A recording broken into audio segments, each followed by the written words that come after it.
Hello, everyone, and welcome to New Consciousness Review. I'm Miriam Knight, and our guest today is Dr. Allan Botkin. He's a doctor of psychology who worked for 20 years at a VA hospital and specialized in treating PTSD, post-traumatic stress disorder, among combat veterans. Dr. Botkin and his colleagues were among the first in the country to regularly use EMDR, or eye movement desensitization and reprocessing, a procedure that dramatically improved the effectiveness of their therapy. In 1995, he discovered quite by accident that a variation of EMDR reliably induced after-death communications. And since then, he and his colleagues have induced many thousands of these after-death communications, or ADCs, and a number of them are described in his new book. Well, actually, it's a reprint of his book, Induced After Death Communication, a Miraculous Therapy for Grief and Loss. This is such a fascinating book. I am delighted to welcome Dr. Allan Botkin. Al, welcome. Thanks, Miriam. Thanks for having me. Now, Induced After Death Communication, or IADC, since it's such a mouthful, seems to be a real breakthrough in the fields of grief and trauma therapy. Can you please describe for us what EMDR is and how you discovered the IADC variation or technique that you now teach? Okay. There's going to be, I'll make this answer as short as possible, but it's going to be somewhat long. Probably around 1991 or so, I was working on the inpatient PTSD unit at a local VA here, and we had been using the standard treatments in the field, but to be honest, they weren't doing much good for our patients, and it was a very grueling job, especially for our patients, when the idea was to get them to talk about their traumatic memories, and hopefully over time, if they were able to talk about those traumatic memories in a safe and supportive, kind of environment, the emotional intensity would diminish over time. That was the prevailing theory at the time. However, when patients did talk about their traumatic events during the day, they were up all night, and if they did fall asleep, they had nightmares of the event they talked about that day, and so on. Mm-hmm. And they were inpatients at the time, right? Pardon? They were inpatients at the time. They were inpatients. These are guys with pretty severe PTSD. Mm-hmm. And then something came out called eye movement desensitization and reprocessing. And the discoverer and developer of that procedure is a psychologist named Francine Shapiro. And when we first heard about the technique, we laughed at it. We thought it sounded silly because when doing this EMDR procedure, you have the patient bring up a certain aspect of their traumatic memory, and at the same time, the therapist moves his or her hands in front of the face of the patient in a back and forth kind of way, so the patient tracks with his eyes, the left-right movement of the therapist's hands. And what Dr. Shapiro reported was really rather amazing. She got results that were really unheard of in the field of trauma work. But anyway, even though we laughed at it and thought it sounded silly, and we thought we knew better, we were at least open-minded enough to give it a try. And the very first time we tried it, even before we officially were trained in EMDR, which we soon were after that, we were able to achieve results right away with patients that we had never been able to get those kind of results with. Now, how is it that a patient moving his eyes, and I say his because we were working with all male veterans at that point, how can that help somebody process a traumatic memory? And really the best theory going at the time, and there's some good science behind it now. In fact, there's a lot of neuroscience behind EMDR at this point. But It apparently had something to do with dream or REM sleep. When we are asleep and dreaming at night, our brains are processing and integrating information more rapidly and efficiently than when we're awake. And it was known for some time that that's why when people dream, they dart their eyes back and forth, which is why dream sleep is also called rapid eye movement or REM sleep. Apparently, this discovery of EMDR seemed to indicate that you could take a fully awake person and you can get that patient to move his eyes in a similar fashion. It actually put their brain into that higher processing mode, and we could use it in people who were wide awake. And unlike dreaming, other parts of the brain remained active, like the frontal lobes and our executive functions and so on, which are generally turned off when we're asleep. So this increased processing and integration allowed the brain to work at a much higher level in terms of integrating and processing horrible traumatic memories.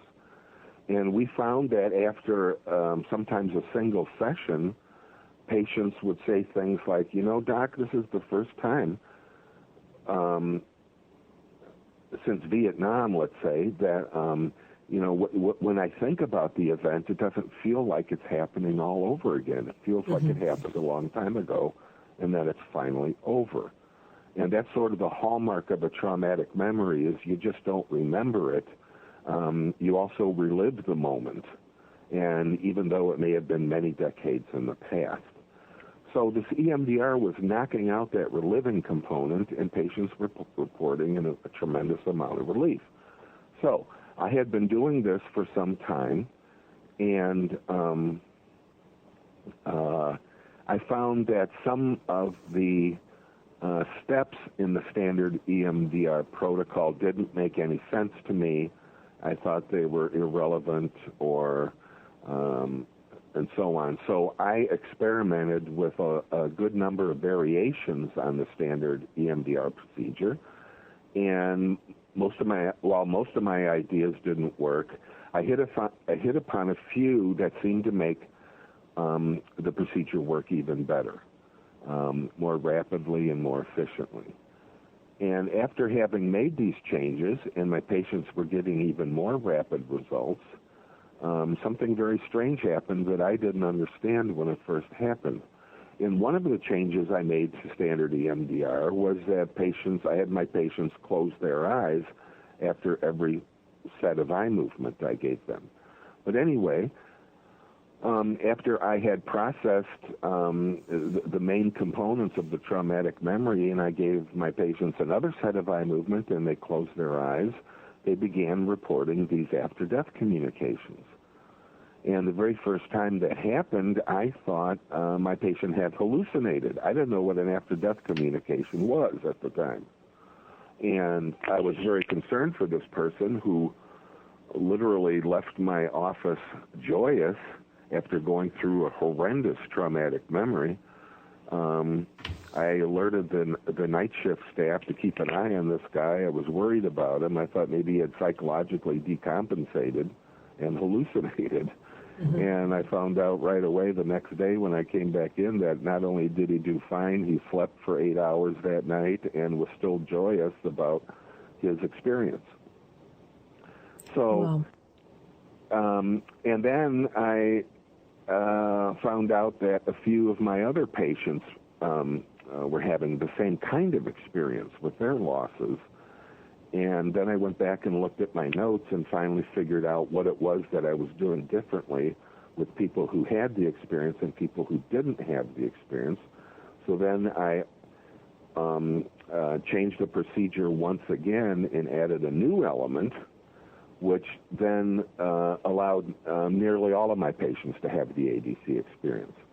And as a psychologist, my only interest is in healing people.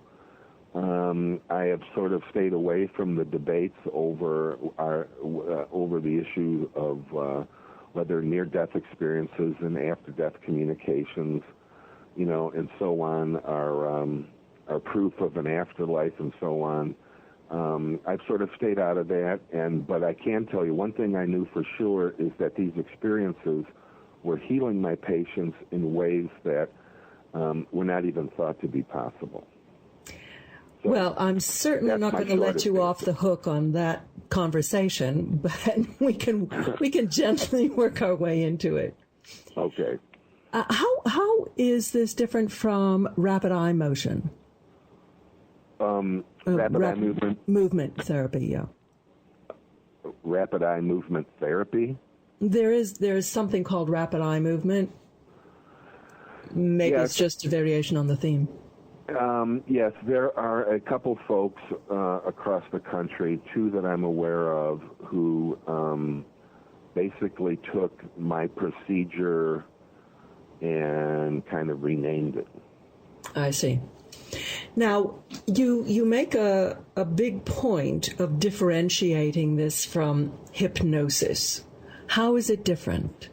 Well, first of all, if one is old enough, like I am, we remember stage hypnotists who would get up and dangle a watch and move a watch back and forth in front of the subject's eyes, and then the hypnotist would give the person a suggestion like, you're a chicken, and then they'd walk around the stage like walking like a chicken and so on. That's why people often ask, is EMDR or is IADC or these eye movement therapies, do they have anything to do with hypnosis? And the answer is no. And in fact, they are the opposite. And EEG studies that take a look at brain waves and so on support that idea. In hypnosis, people get into a very relaxed, focused, and highly suggestible state, along with that slower brainwave activity. And in fact, EMDR brain activity is the same as normal waking consciousness. It really doesn't change. And many of us even suspect it even, as I mentioned before, allows the brain to process even more rapidly. That's fascinating. Are you familiar with the work of Robert Monroe at the Monroe Institute in Virginia? Yes, I am. And I'm familiar with his HemiSync. Mm-hmm. And that is very interesting to me in a theoretical way. I think, though, that beyond the left-right brain kind of stimulation that goes with bilateral stimulation, auditory, people who do EMDR work with the eyes primarily, but you can also tap people's hands alternately, and some people who undergo EMDR use headphones with alternating clicks and so on. So there does seem to be some similarity there. But the procedure and the direction that it's taken is very different, and the goals of both approaches are very different. Mm-hmm. But maybe someday scientists will find out exactly what's going on when that kind of bilateral stimulation occurs. Mm-hmm. And we're just beginning to understand that now. Now, let's get back to your technique. One of the things I found so fascinating about the technique was that you are very non-directive, yet there's a lot of similarity among the experiences that your different patients report. Yes. As a matter of fact, most of IADC therapy has to do with clearing the sadness, which I see as the core of grief, both grief and traumatic grief. And could you just focus on that for a moment? I found that fascinating too.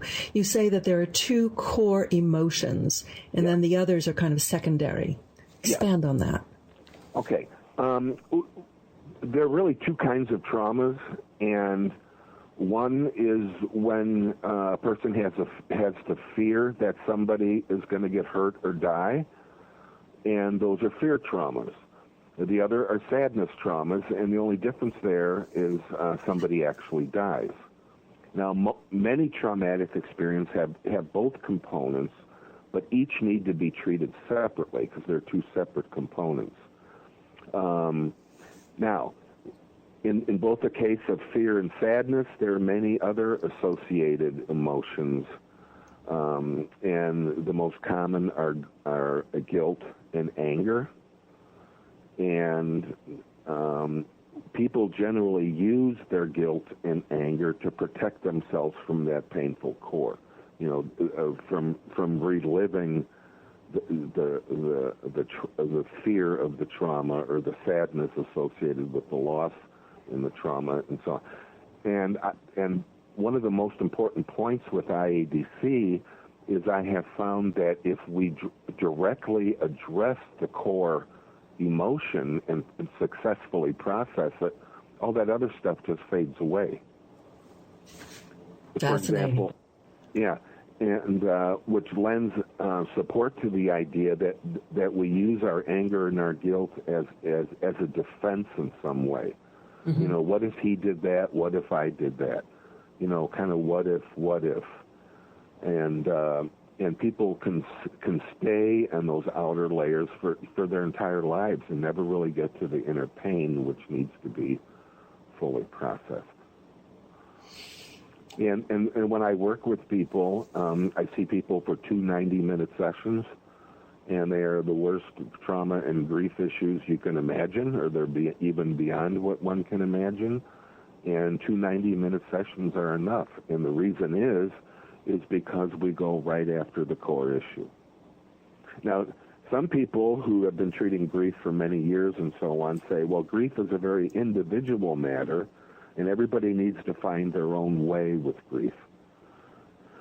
And my response to that is, yes, but we are all wired for sadness. Now, all of our sadness is very different from each other, because our relationships with the people we lost are very different. And so our sadness is very unique, it's very individual, but if one is to find some peace with their loss, they have to process the sadness. Now, some people do a great job of processing their sadness by doing various different things, but it can take a lifetime doing that. The advantage of doing using this bilateral stimulation that increases the brain's ability to heal itself. When you address the sadness with these high-powered techniques, you can get through it real rapidly. Now, with EMDR, you kind of lower the thermostat on the sadness, but then you go a step further with the IADC. So tell us what happens. Once the sadness subsides, and that sometimes happens in the first session, sometimes not until the second session, people feel an intense, a great amount of relief. And it's interesting, people most often use the word peaceful. After going through all this intense processing, and they're crying, and they're sobbing, and they're shaking, and and they continue to move their eyes so we can get them through that. Once that stuff is processed, it's now gone, or very much changed, and people say they feel very peaceful. At that point, another set of eye movements generally induces the ADC experience. However, I never say, okay, now I'm going to give you a set of eye movements, and I want you to imagine, your deceased loved one. I would never say that. In other words, I would never suggest that. I would just give them another set of eye movements. I might say, pay attention to that good, peaceful feeling you're having, and just go wherever it takes you. And at that point, they naturally go into this, about 79% of the time, they naturally go into this ADC experience. Now, most people know that ADCs occur spontaneously in the general population. You don't need IADC always to have an ADC. As a matter of fact, about 30% of the population have experienced after-death communications on their own, sometimes when they're awake and sometimes when they're asleep, but they would describe them as very different from normal dreams. So what we're doing with IADC is we're getting that sadness out of the way, which is blocking the experience. And I think that's a critical idea. And once that sadness is processed and they're feeling good, they are then ready for the ADC experience. And even people who have spontaneous ADCs will tell you that they just sort of came out of the blue. They didn't happen at times when they were feeling intense sadness for their loss, or at times they were really wanting some kind of connection. They don't happen at those times. They come out of the blue. Mm-hmm. And that's kind of the general philosophy that IADC follows. Is you first process the sadness, and then additional eye movement sort of naturally allows people to have this very natural experience. Does that make sense? So they go into this this state, and they communicate with the deceased who are associated with their grief or trauma. Right. Right. What happens then? Well, first of all, people do this with their eyes closed, and it's a very private experience. I am not privy to what's going on. People do this with their mind's eye, their mind's ear. You know, much of the communication comes across as telepathic. So I'm not privy to. I only find out about it when they open their eyes and tell me what just happened. But what you report is that they often are smiling when they have their eyes closed, and then when they open their eyes, they are actually even joyous. Yeah. I know that the first time that happened to me, I was just absolutely amazed, and that's when I thought my patient had hallucinated. I didn't know there was such a thing as ADC. But yes, people are generally radically changed at that moment. Our research shows that people their belief in the afterlife increases significantly. It's like near-death experiences. The people who have them are very convinced by them, and of course they happen to very normal, psychologically healthy people.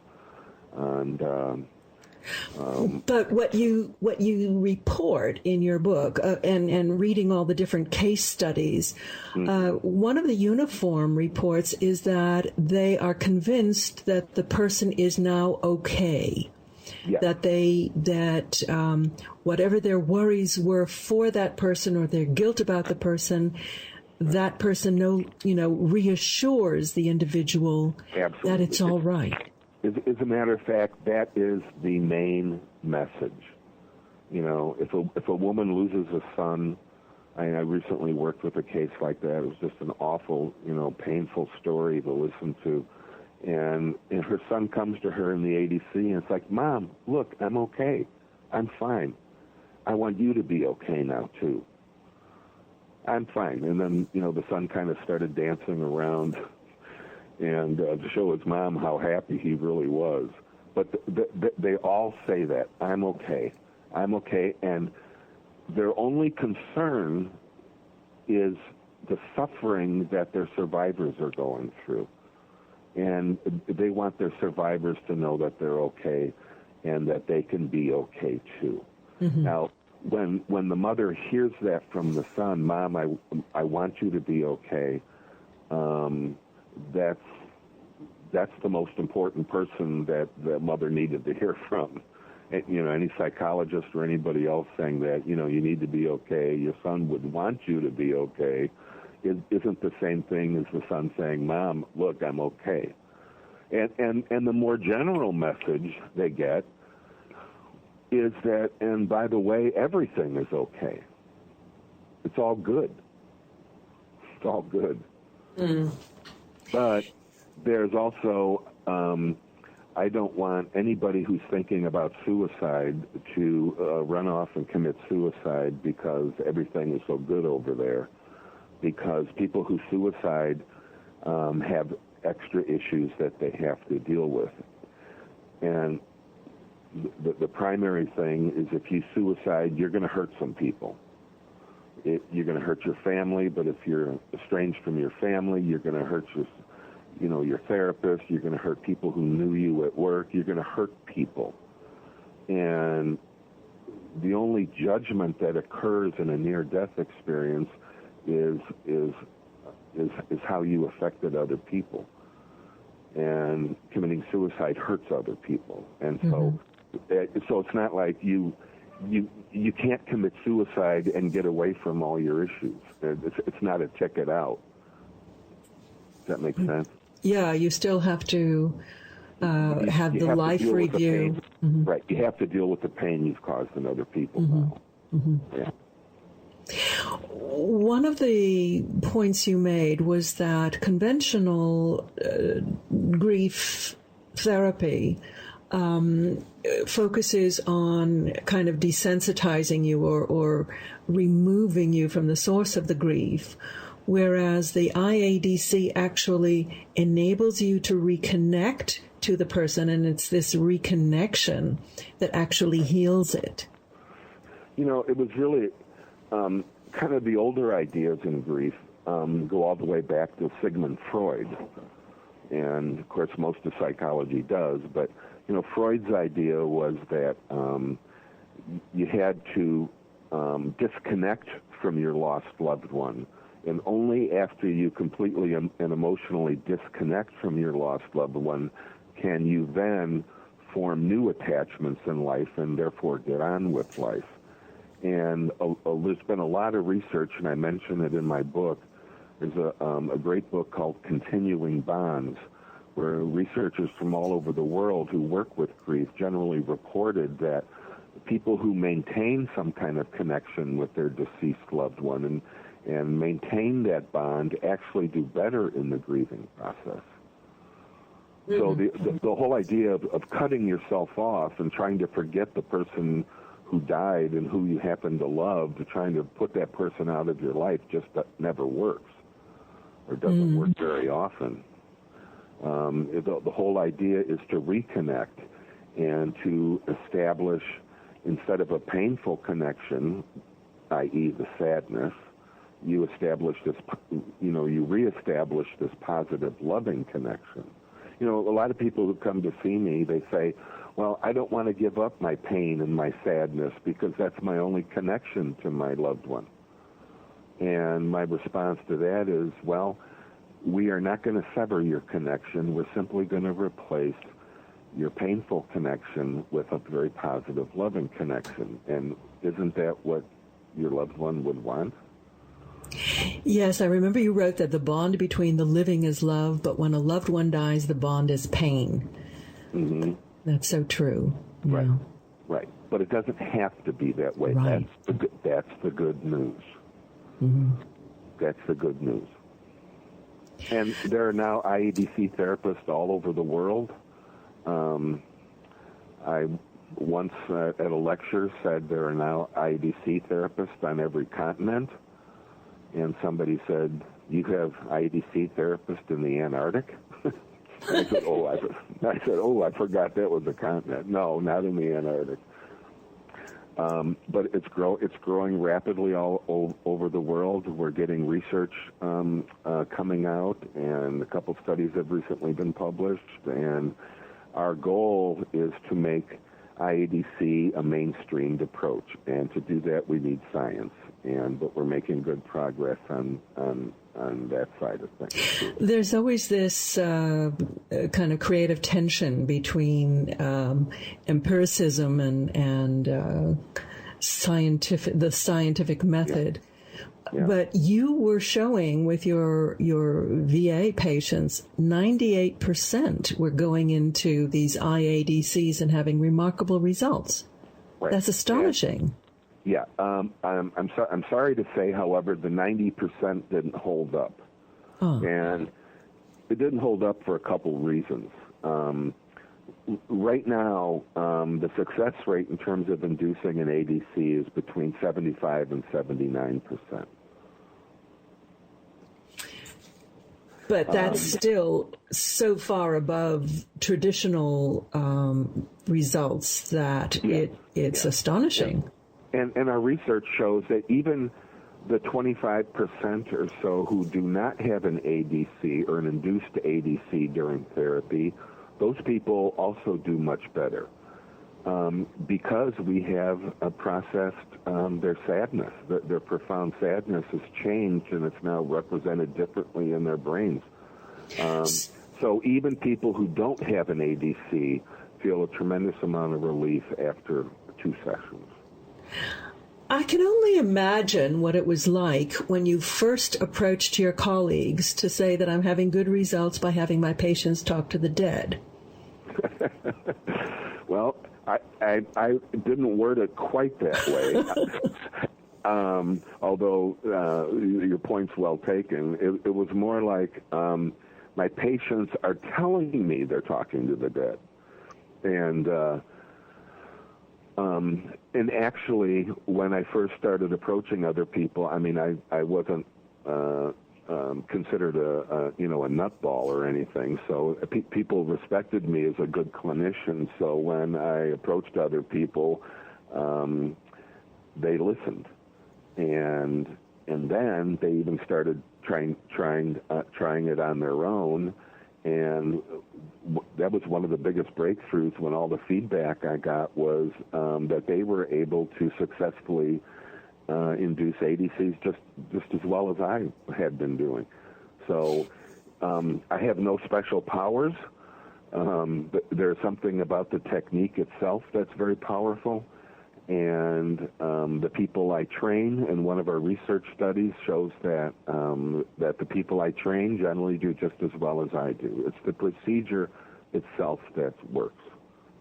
Well, there is a lot more reporting in the literature, and I'm talking about the popular literature and the press, about people having after-death communication. There's a movie that's just launched, I think, this past week, about some little boy who talked to heaven. Eben Alexander, the neurosurgeon, with his book. And I know you've spoken to Raymond Moody. Do you feel that there's a lot more receptivity to this approach now than there was 10 years ago? Oh, yeah. I think certainly over the last 10 years we've made a lot of progress. Although there are still a lot of people holding out. Many materialistic scientists sort of have a knee-jerk response as, oh, this can't be true. There must be some brain mechanism that's causing these kind of experiences. And every now and then we read in the newspapers that some psychologist or scientist somewhere has come up with, something that's going on in the brain that explains away near-death experiences. And, and we've had so many of those, and none of them have really held up. And at the very best, they only explain one little tiny slice of a near-death experience and not the whole thing. And, even though I stay away from getting into the debate whether this proves anything or not, and proof is not really a scientific term. I mean, that's really more of a mathematical term. So in science, we don't prove anything. I would say that the afterlife hypothesis is probably the best hypothesis we have going. It just explains the data better than all this other stuff. And the other part of this is, religions all over the world are very, entrenched in their own beliefs and their specific ideas about how this is supposed to happen and not happen. Religion generally hasn't glommed onto this, and many scientists haven't either. But nevertheless, we have a lot of people who are having these kind of experiences or coming forward, and Well, I see what your technique as being in two stages. One is EMDR, which is a bit far out, compared to conventional psychotherapy.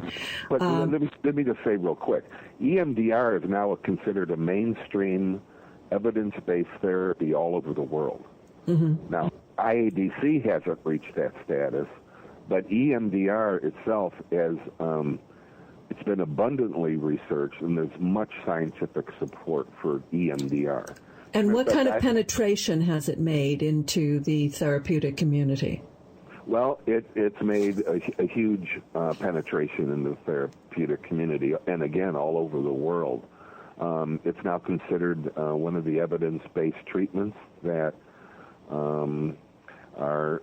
It's now, even though people in the VA system kind of fought, the people at the top of the VA sort of fought its inclusion, but EMDR is now recognized as an evidence-based, scientifically based therapy for guys with PTSD. And PTSD is a hot issue right now, and it's nice to see that EMDR is considered it's a fully accepted treatment for PTSD.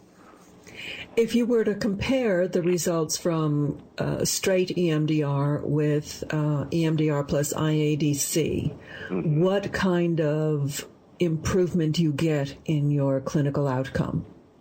Well, that's a good question, and to answer that very specifically, we would need to do a design study.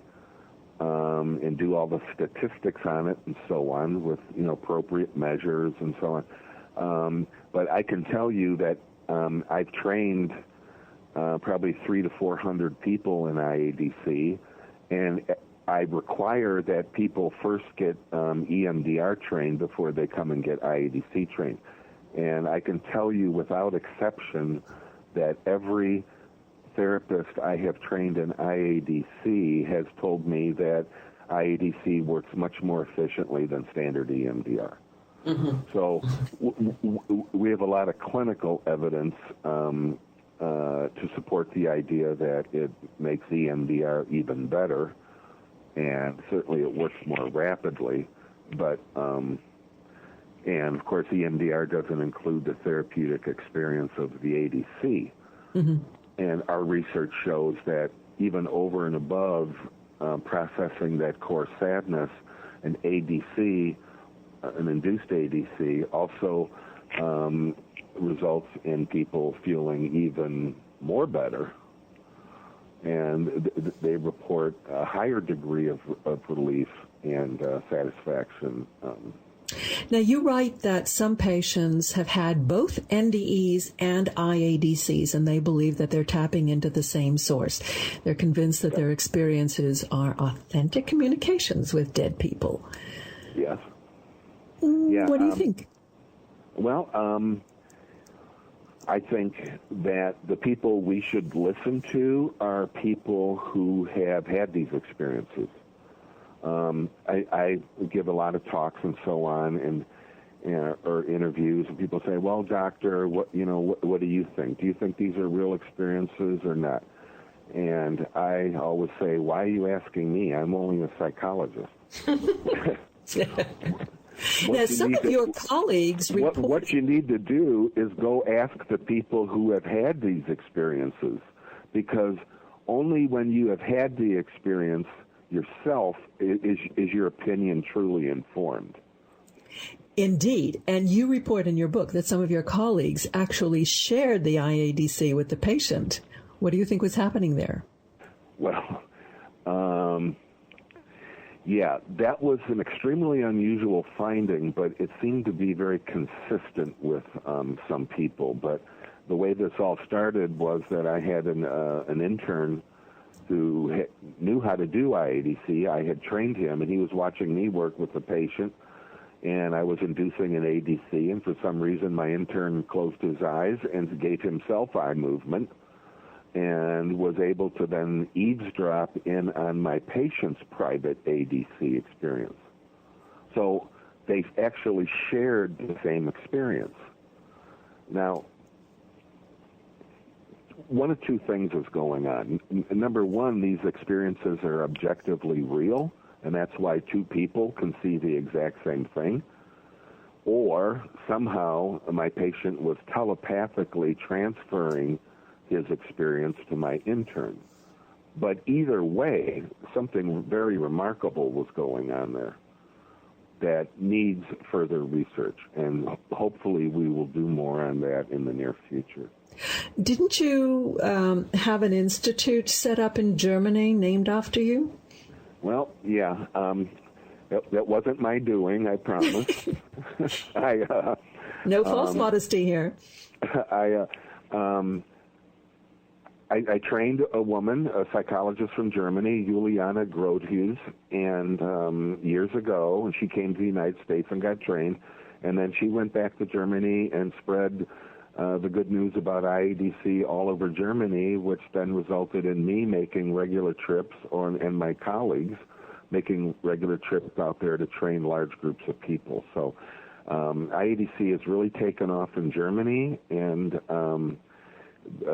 Juliana, my main person there, established and founded the Allan Botkin Institute in Saarbrücken, Germany. And she's sort of taken it and run with it. And I'm very grateful to her and her work. Do you think there's more receptivity in Europe to, I guess, the paranormal, you would say? I don't know. People ask me that, and I don't know. I don't really have a sense of it. The German therapists there say, in Germany we're much more restrictive on who gets to do what, and it's actually more difficult to do there. And, but at the same time, IADC is growing rapidly there. Mm-hmm. And by the way, it's also growing rapidly in Italy right now, and France is right behind. But I think what happened with Germany is I just lucked out in the sense that when Juliana went back, she hooked up with one of the most famous psychologists in all of Germany, and when he sort of put his stamp of approval on it, it just sort of took off from there. Mm-hmm. So what do you need to be an IADC therapist? Well, first of all, you need to complete the first weekend of EMDR training. And to be eligible for EMDR training, you have to be recognized by your state as an independent provider of mental health services.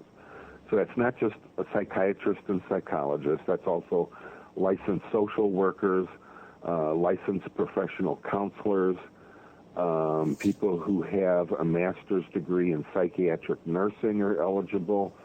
So as long as you're an independent provider of mental health services, you're eligible for EMDR. And then after you complete the first weekend of EMDR, you're eligible for my IADC training, which is a one-day thing. I wish that I could write a book where I could tell people how to do this on themselves. I think that would be unethical. IADC and EMDR are both extremely safe if they're done by people who have enough background and training. As a matter of fact, we have not had one adverse reaction to IADC. However, if you don't really understand the EMDR or certain psychiatric emergencies that may arise during the course of treatment, it's possible that real harm could be caused. Mm-hmm. So I don't mean to be elitist and restrictive, but I want to be safe. My first ethical duty is not cause harm. Mm-hmm. Sure. Yeah. You also wrote somewhere that you thought that it would be unethical not to use this technique, knowing that it was available. So I assume you're addressing your passionate call to your colleagues. Well, yeah. I mean, it's too bad when I hear stories about how people are trying to work through their grief and they're avoiding their sadness, or they're doing things that really don't help them move along.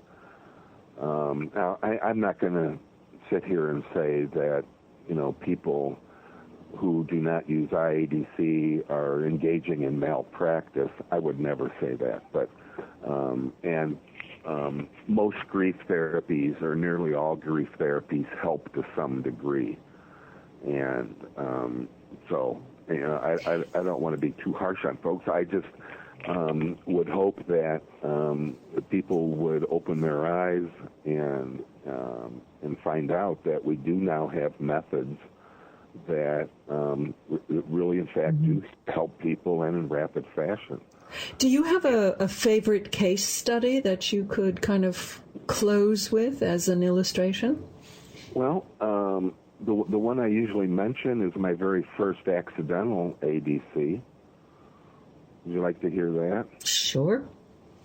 I was working with a man I call Sam. He was a Vietnam veteran.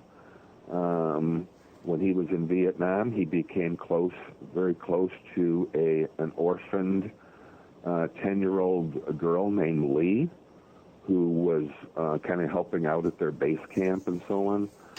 And Sam had plans to adopt Lee and bring her back to the States with him. In fact, he had even called his wife back home in Chicago and asked her if that was okay, and she said yes. Of course, Sam didn't realize that the U.S. government would not have allowed him to do that, but he didn't know that at the time. But anyway, one day orders came down that all the orphaned children at the base camp were to be shipped off to a distant village where there was a Catholic orphanage. So one day they were loading all the kids up, about 12 or 15, I forget, on a flatbed truck to be taken away, and Lee and Sam were hugging each other and crying and saying goodbye, and Sam was promising Lee that he would find her and bring her back to the States, and he wouldn't forget her and so on. So anyway, right around the time they got all the kids up on the truck, shots rang out and bullets were zipping over the truck, and the soldiers who were helping put the kids up on the truck pulled them down to the ground as quickly as they could to get them out of the way of the shooting. And the shooting had stopped. They had gotten the sniper somehow. And as they were putting the kids back up on the truck, Sam didn't see Lee, and he went around to the back of the truck and saw her lying face down in the mud. And she had a spot of blood on her back, and when he turned her over, he saw that the bullet that entered her back had blown out her whole front torso, and she was dead. And Sam held her lifeless body, and eventually the other soldiers had to kind of pry him apart, and they buried Lee and so on. But when Sam told this story to me in our session, he literally, or almost literally, fell out of his chair. He had to grab onto the handles. He was sobbing and shaking so violently. But I encouraged him to stay with me. Keep your eyes moving, Sam. Stay with me, Sam. And then we finally processed that awful, painful sadness and the memories of her bloody body and so on. And then I gave Sam another set of eye movements, and that's when he closed his eyes and started smiling, and he opened his eyes. And Sam was absolutely convinced that Lee's spirit had come to him. She came to him as a much older young woman with long black hair and a beautiful white dress and surrounded by this beautiful white light. And Lee privately told Sam, Sam told Lee, "I love you, Lee," and she responded, "I love you too, Sam," and she reached out and gave Sam a hug. And the experiencers actually feel the physical sensation of the hug. As a matter of fact, you did a good job studying my book, because Sam then said, I remember now, Sam then said, I could actually feel her arms around me. I could feel the touch of her arms. Mm-hmm. And I think the other thing that is generally reported is that now the beautiful picture of her smiling replaces the other one. Right. He no longer had a good image of her lifeless and bloodied body. And every time he thought of Lee, he just saw this beautiful woman surrounded by light thanking him. And in fact, I saw Sam years after that experience, and I said, Sam, how you doing with Lee and that whole thing we went through? He goes, he said, it changed my life. It said, the only thing I can see is how beautiful Lee is, and I can feel how much we love each other. It was really amazing. What a lovely story to finish on. Yeah. Let me just add one more thing. Yeah. Just one more thing. Please go to www. I was going to ask you about your websites, of course. Oh, please. Healingafterthewar.org. Healingafterthewar.org. PTSD is a hot topic these days, and we've got something for these PTSD and most deserving veterans. And we have some work done on a documentary, maybe an internet series that addresses those issues. So healingafterthewar.org. And my main website is induced-adc.com. Great.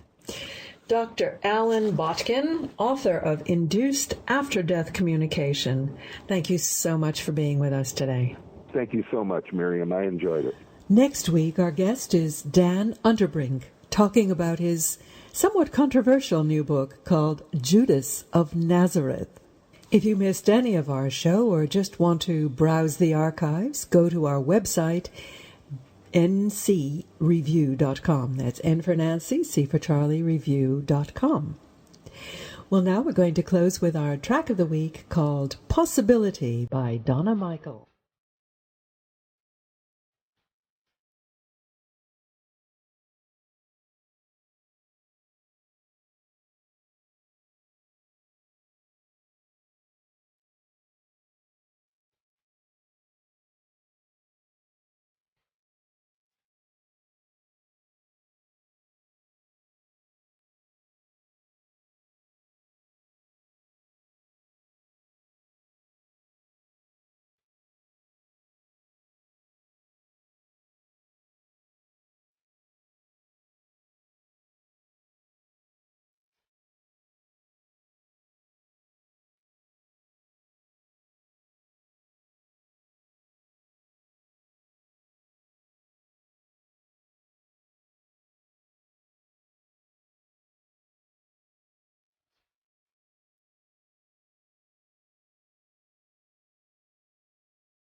Donna Michael with Possibility from her album Out of the Darkness.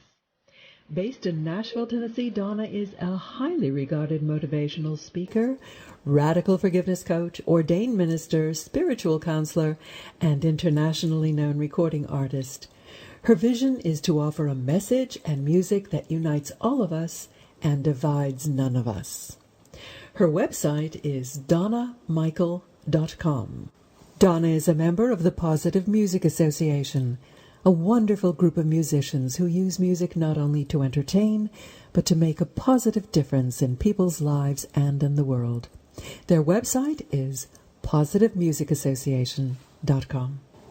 I hope you'll join us next week for more enlightening information and inspiration. Until then, I'm Miriam Knight for New Consciousness Review. Thank you for listening. Goodbye.